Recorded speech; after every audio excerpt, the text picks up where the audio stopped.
Halo anak-anak, ketemu lagi dengan Mem Yunike di kelas fisika. Kita akan membahas beberapa soal untuk mempersiapkan diri kalian menghadapi ujian sekolah tahun 2022. Soal yang pertama, seorang anak menimbang dua buah benda dengan menggunakan neraca seperti gambar di bawah ini. Agar neraca seimbang, maka yang harus dilakukan oleh anak tersebut adalah untuk menjawab soal ini, yang pertama kita harus mengingat syarat agar neraca seimbang adalah massa di sebelah kiri sama dengan massa di sebelah kanan. Nah, untuk itu kita akan menghitung massa di sebelah kiri terlebih dahulu. Diketahui di soal massa di sebelah kiri adalah 1200 dan 450 gram. Kita jumlahkan menjadi 1650 gram. Kemudian kita bandingkan massa yang ada di sebelah kanan.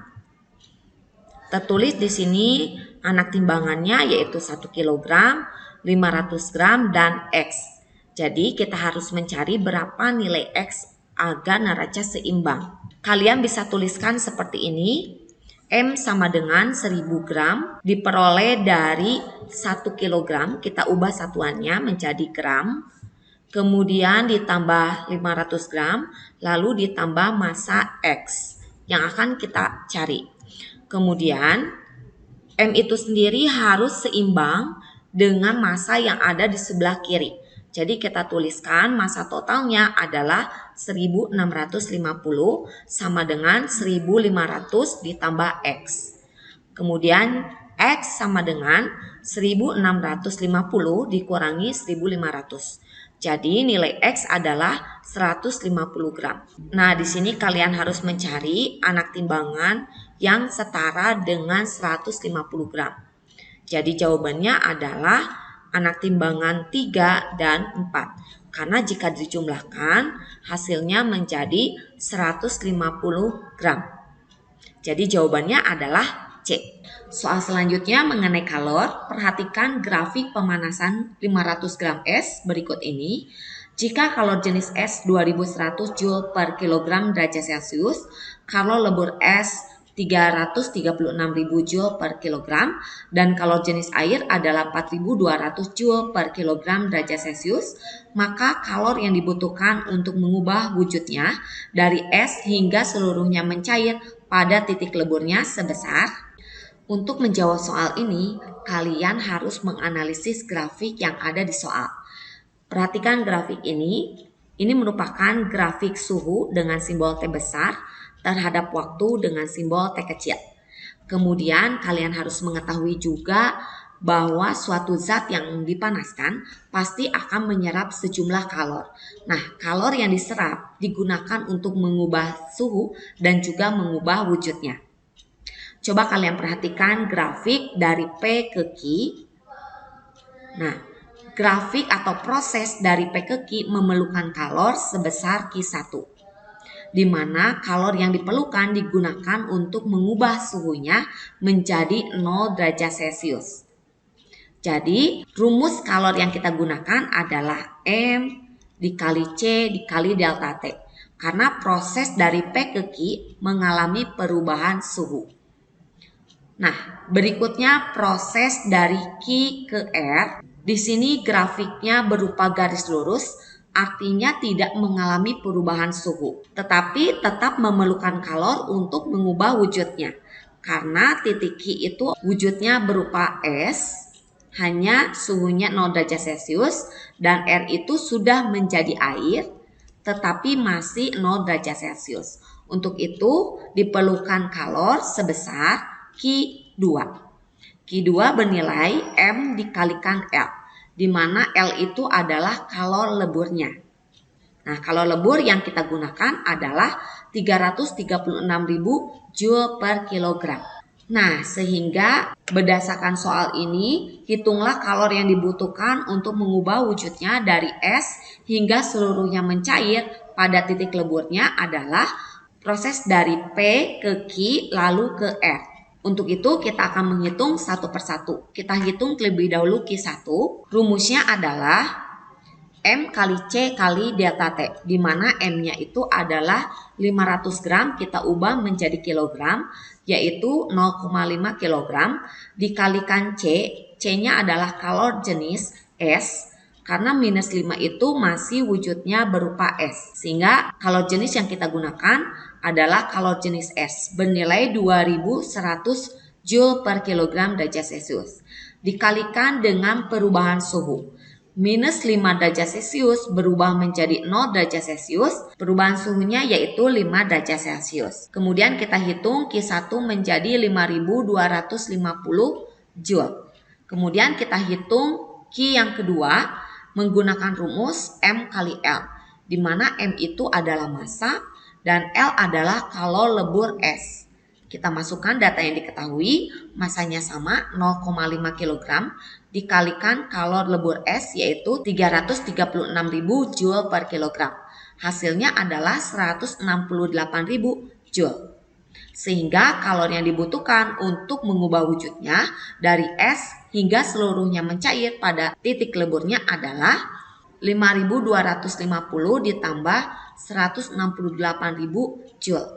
Hasilnya adalah 173.252 Joule. Soal yang ketiga, seseorang mengendarai sebuah mobil yang bergerak dari titik A menuju ke titik D. Kemudian di tengah perjalanan oli mesinnya menetes dan memberikan pola tetesan seperti gambar berikut ini. Grafik kecepatan terhadap waktu dari titik A ke titik D, tetesan oli yang tepat adalah. Nah, biasanya pada materi ini kita gunakan ticker timer untuk menyelidiki GLBB dipercepat dan GLBB diperlambat. Alatnya seperti gambar ini. Nah, ini merupakan ticker timer yang dihubungkan pada pita ketik, lalu dihubungkan juga pada kereta.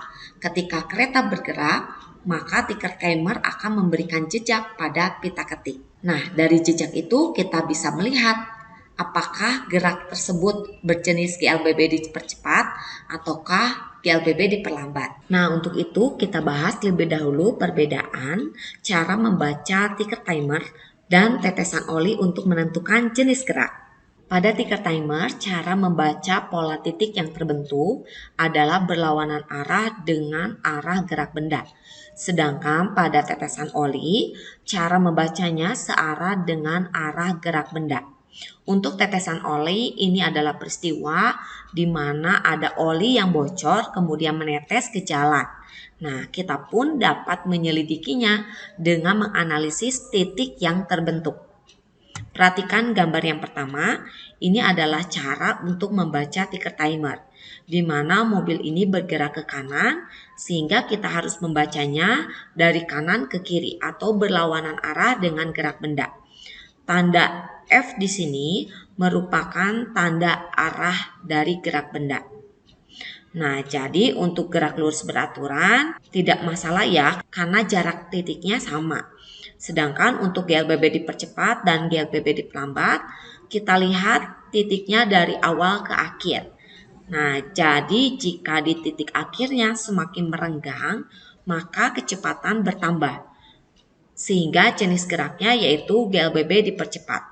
Jadi kalian bisa lihat ini merupakan titik awal, kemudian ini merupakan titik akhir.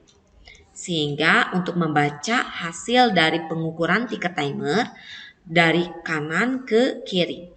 Nah, ini titiknya semakin menjauh, sehingga jenis geraknya yaitu GLBB dipercepat. Sedangkan untuk GLBB diperlambat, sama seperti yang nomor 2, ini adalah titik awal, kemudian di sini adalah titik akhir, di mana kita harus melihat geraknya dari kanan ke kiri semakin merapat. Sehingga dapat disimpulkan untuk yang ketiga adalah GLBB diperlambat. Nah, berikutnya untuk membaca tetesan oli, ini agak berbeda dengan ticker timer. Untuk tetesan oli, kalian bisa membacanya searah dengan gerak benda. Ini merupakan tanda arah ke kanan. Jadi arah gerak bendanya ke kanan, sehingga kita harus membacanya dari kiri ke kanan. Ya, untuk nomor 1 tidak jadi masalah untuk GLB karena jarak antar titik sama. Untuk nomor 2 berarti ini merupakan titik awal, kemudian di sini titik akhir. Karena di akhir titiknya semakin dekat, maka nomor 2 itu GLBB diperlambat.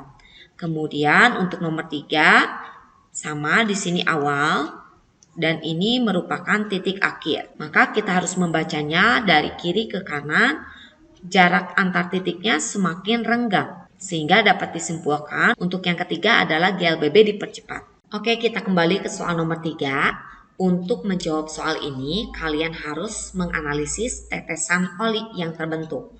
Nah, berdasarkan materi yang tadi, untuk tetesan oli, cara membacanya adalah searah dengan gerak benda. Jika kita perhatikan dari gambar, mobil ini bergerak ke kanan. Sehingga di sini kita bisa tentukan ini awal dan ini akhirnya. Jadi kalian harus menentukan jenis gerak dari titik AB, BC, dan CD. Kita akan menganalisis jenis gerak dari A menuju ke B. Perhatikan, titik yang terbentuk di akhir itu semakin dekat. Artinya, gerak dari A ke B merupakan GLBB diperlambat. Sedangkan dari B ke C, jika kita perhatikan, jarak titiknya adalah sama, sehingga jenis geraknya adalah GLB. Kemudian dari C ke D, jika kita perhatikan kembali titik yang terbentuk, ini semakin renggang. Artinya jenis geraknya GLBB dipercepat. Nah, jika kita buat grafik V terhadap T, maka diperoleh untuk grafik GLBB, karena velocity atau kecepatannya berkurang, maka grafiknya linear ke bawah, menandakan bahwa kecepatannya berkurang. Kemudian untuk GLB, grafiknya berupa garis mendatar seperti ini. Lalu untuk GLBB dipercepat karena kecepatan bertambah, maka garisnya berupa linear ke atas. Jadi jawabannya adalah B. Soal selanjutnya, sopir mobil sedan ingin memarkirkan mobilnya tepat 2 meter di depan mobil truk yang semula berjarak 10 meter dari kedudukan mobil sedan. Terlihat pada gambar ini. Hitunglah usaha yang dilakukan mobil sedan tersebut. Nah, kalian gunakan rumus usaha, yaitu W sama dengan F dikali S, di mana W itu adalah work, usaha, dengan satuan joule, F adalah gaya, satuannya Newton, S adalah perpindahan, satuannya meter. Nah, dari soal, diketahui bahwa mobil tersebut akan memarkirkan mobilnya 2 meter di depan mobil truk. Nah, jadi di sini kita harus mencari S-nya. Caranya adalah 10 dikurangi 2. Jadi perpindahannya sebesar 8 meter. Nah, jadi S di sini yang kita gunakan adalah 8 meter. Sehingga nilainya 400 joule. Baik, selanjutnya kita akan membahas jenis soal pesawat sederhana yaitu tuas. Batang besi panjangnya 100 cm digantung dengan tali seperti gambar ini. Pertanyaannya, bagaimana caranya agar tuas tersebut seimbang? Langkah pertama yang harus kalian ingat adalah syarat agar tuas seimbang adalah usaha di sebelah kiri harus sama dengan usaha di sebelah kanan. Untuk itu, langkah pertama yang harus kita lakukan, kita harus menghitung perbandingan keuntungan mekaniknya. Rumus dari keuntungan mekanik adalah W per F sama dengan LK per LB. Jika kalian lihat di soal, W dan F-nya tidak diketahui. Untuk itu, kita dapat menentukan salah satunya menjadi W dan sisi lainnya menjadi F. Nah, untuk 6 kg kita harus menghitung beratnya. Jadi kita akan menghitung dengan rumus M kali G. M-nya itu adalah massa 6 kg dikalikan nilai percepatan gravitasi 10 Newton per kilogram. Maka nilai berat bendanya yaitu 60 Newton. Sedangkan nilai F-nya kita hitung dengan cara yang sama adalah 20 Newton. Lalu kita akan menghitung perbandingan W per F, yaitu 60 Newton per 20 Newton. Hasilnya adalah 3 per 1, atau perbandingannya 3 banding 1. Jadi jika kita lihat perbandingan LK per LB, nah jika kita hitung perbandingan LK per LB, yaitu 20 cm per 40 cm, hasilnya adalah 1 per 2. Tentu saja nilai ini tidak sama dengan nilai perbandingan berat dan gaya kuasa. Sehingga tuas tersebut akan tidak seimbang atau berat sebelah seperti gambar. Untuk itu kita akan mencari berapa sih sebenarnya nilai LK dan LB-nya. Nah, langkah selanjutnya kita harus menghitung nilai perbandingan LK berbanding LB harus 3:1. Nah, karena di sini ada petunjuk di pilihan, kita harus mengecek satu persatu. Nah, karena jawabannya adalah C, coba perhatikan, kita akan mengecek P sama dengan 25 cm menjauhi K. Ya, di mana P itu adalah berat benda, di sini berarti LB ya diperoleh 25 cm menjauhi K. Ini ada titik K, berarti menjauhi artinya mendekati titik tumpuk. Ya, jadi nilainya 40 dikurangi 25, yaitu 15 cm. Sedangkan LK-nya di sini tertulis 25 cm mendekati L. Di sini titiknya berarti ke sini 25 cm. Sedangkan yang ini minus ya. Nah, sehingga diperoleh LK-nya asalnya 20 menjadi 45 cm. Jadi perbandingan antara LK per LB adalah 45 per 15, yaitu 3/1. Jadi sama ya, sekarang perbandingan antara W per L dan LK per LB adalah 3/1. Jadi jawabannya adalah C. Soal yang keenam mengenai getaran. Perhatikan gambar ayunan bandul di bawah ini. Jika waktu yang diperlukan untuk berayun dari C ke A adalah 1 second, maka frekuensi getaran bandul tersebut adalah. Untuk mengetahui berapa nilai frekuensi, kalian harus ingat lebih dahulu arti dari frekuensi. Ya, frekuensi adalah jumlah getaran dalam 1 detik. Sedangkan periode adalah waktu yang diperlukan untuk mencapai 1 kali getaran. Diketahui di soal, waktu yang diperlukan untuk berayun dari C ke A adalah 1 second. Nah, perhatikan dari gambar, dari C ke A, jika kita lihat, ini baru mencapai setengah getaran. Untuk memperoleh 1 kali getaran, maka diperlukan setengah getaran berikutnya. Jadi definisi 1 kali getaran adalah gerak dari titik C menuju ke A, balik lagi menuju ke C. Jadi waktu 1 second di sini adalah setengah getaran. Kemudian langkah kedua, kalian harus ingat rumus dari frekuensi adalah N per T. N-nya adalah jumlah getaran yang dibentuk. Dari C ke A adalah setengah getaran. Kemudian time adalah waktu yang diperlukan untuk memperoleh setengah getaran adalah 1 detik. Sehingga frekuensinya adalah 0,5 Hz. Jadi jawabannya adalah B. Selanjutnya kita akan membahas mengenai soal pemantulan bunyi. Dari atas kapal, seorang peneliti memancarkan bunyi ke dasar laut seperti gambar berikut ini. Bunyi pantul dari dasar P tertangkap kembali oleh alat detektor di kapal dalam waktu 2 detik sesudah bunyi dipancarkan.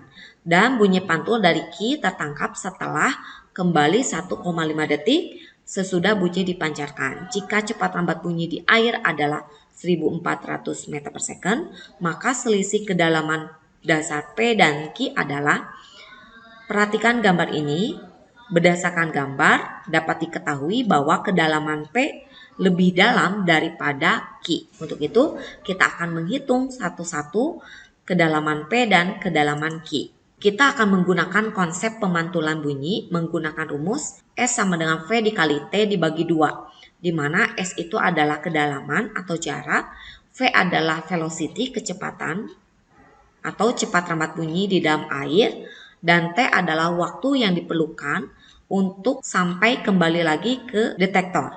Jadi waktu di sini adalah waktu bolak-balik, sehingga untuk kedalaman harus dibagi 2. Nah, diketahui di soal waktu bolak-balik untuk gelombang bunyi adalah 2 second untuk di titik P, dan Q adalah 1,5 second. Kemudian kecepatannya 1400 meter per second. Kedalaman di titik P sama dengan 1400 dikali 2 dibagi 2. 2 dengan 2 kalian bisa coret ya. Jadi hasilnya kedalamannya adalah 1400 meter. Kemudian di titik Q 1400 dikali 1,5 dibagi 2. Jadi hasilnya adalah 1050. Jadi selisihnya adalah 1400 dikurangi 1050. Hasilnya adalah 350 meter. Jadi jawabannya adalah D.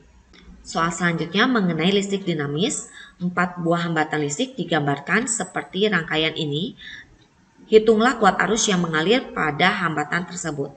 Untuk menghitung kuat arus, langkah pertama yang harus kita lakukan adalah menghitung hambatan total dari rangkaian tersebut. Untuk menghitung hambatan paralel terlebih dahulu, 1 per Rp sama dengan 1 per 20 ditambah 1 per 20 ditambah 1 per 40.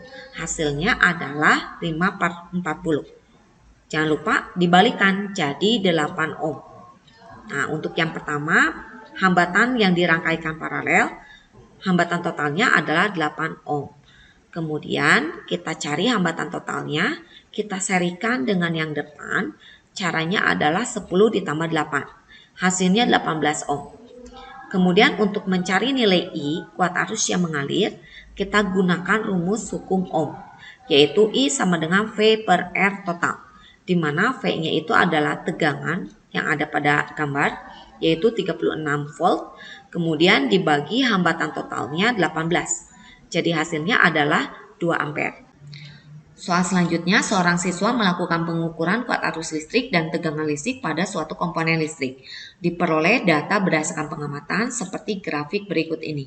Berdasarkan grafik dapat disimpulkan hambatan dalam rangkaian listrik tersebut adalah untuk menghitung nilai hambatan kita gunakan rumus hukum Ohm dengan data sesuai dengan tabel. Nah, rumus hukum Ohm itu sendiri adalah V sama dengan I dikali R, di mana V itu adalah tegangan, R adalah hambatan, dan I adalah kuat arus. Jika kita hitung nilai R-nya, maka rumusnya menjadi R sama dengan V per I. V-nya adalah tegangan, kita ambil salah satu data misalnya 2 volt, lalu dibagi I yaitu 5 miliampere. Jangan lupa dalam perhitungan, miliampere diubah menjadi ampere, hasilnya menjadi 400 ohm. Kemudian jika kita cek untuk data kedua, maka kita peroleh dengan nilai yang sama. Jadi nilai hambatannya berdasarkan percobaan tersebut adalah 400 ohm. Soal selanjutnya yaitu seutas kawat nikrom yang panjangnya 3 meter memiliki hambatan 20 ohm. Kawat nikrom kedua panjangnya sama tetapi diameternya setengah kali diameter kawat pertama. Maka hambatan kawat yang kedua adalah, untuk menyelesaikan soal ini kita gunakan rumus R sama dengan Rho L per A, di mana R itu adalah hambatan dalam satuan ohm, Rho adalah hambatan jenis, L adalah panjang kawat, dan A adalah luas penampang kawat.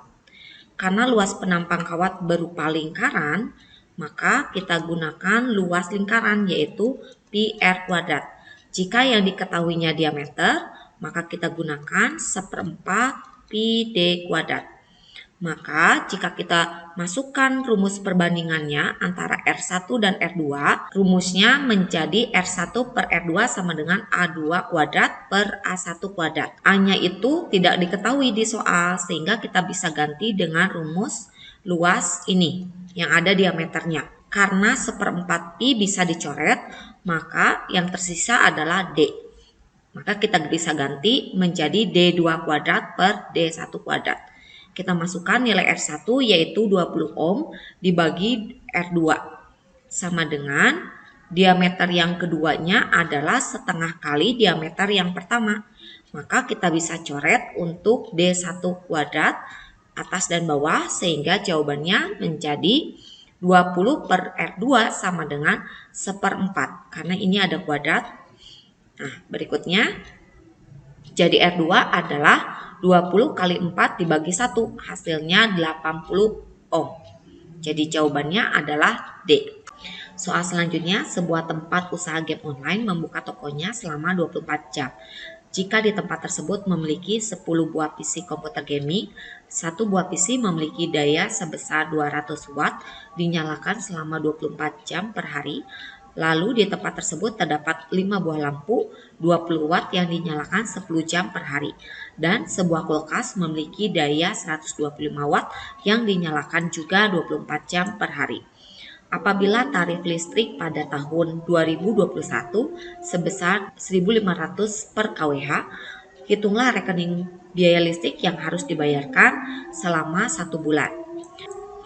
Untuk menyelesaikan soal ini, kita harus menghitung jumlah energi per harinya. Jadi kita gunakan rumus W sama dengan P dikali T, di mana P itu adalah daya, T itu adalah waktu penggunaan. Sehingga diperoleh untuk yang pertama yaitu 10 buah PC komputer gaming, jadi 10 dikali 200 watt dikali 24 jam. Jadi hasilnya 48.000 Wh. Kemudian yang kedua yaitu lampu. Lampunya berjumlah 5 dikali 20 watt dikali 10 jam. Jadi 1000 Wh. Kemudian yang ketiga yaitu kulkas.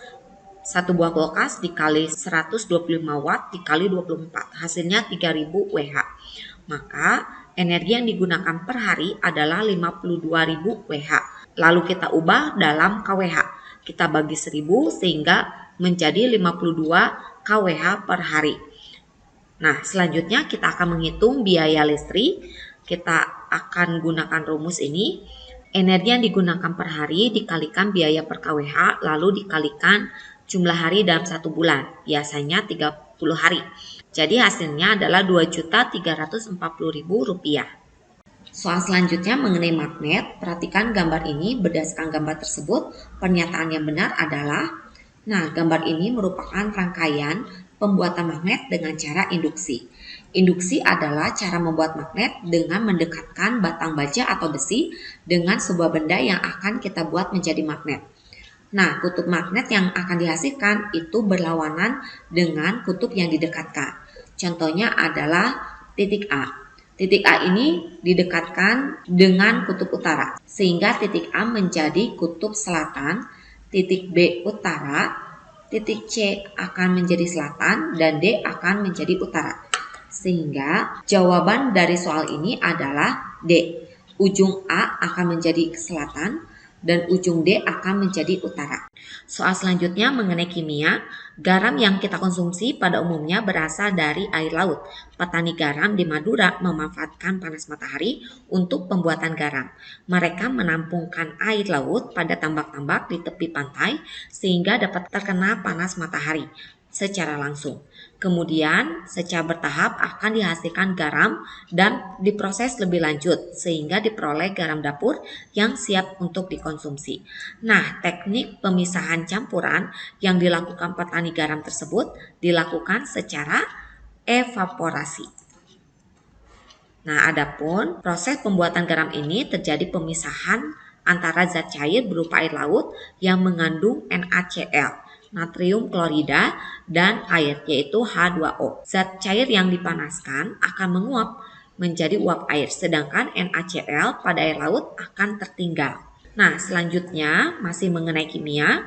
Perhatikan tabel berikut ini. Pada tabel tersebut yang sesuai dengan peristiwa perubahan fisika dan perubahan kimia adalah, ingat, perubahan fisika adalah perubahan yang tidak menghasilkan zat baru. Sedangkan perubahan kimia adalah perubahan yang menghasilkan zat baru. Jadi jawabannya adalah D. Perhatikan nomor 1. Susu dibuat menjadi keju. Nah, karena susu menjadi keju mengalami perubahan zat baru, sehingga nama perubahannya adalah kimia. Kemudian yang ketiga, tapai berubah menjadi singkong. Ini pun sama, menghasilkan zat baru, sehingga prosesnya mengalami perubahan kimia. Kemudian yang keenam, kertas digunting tidak menghasilkan zat baru, sehingga perubahan yang diperoleh adalah secara fisika. Jadi jawabannya D. Nah, demikianlah pembahasan mengenai soal-soal fisika kelas 7, 8, dan 9 untuk mempersiapkan kalian menghadapi ujian sekolah. Tetap semangat, Tuhan memberkati.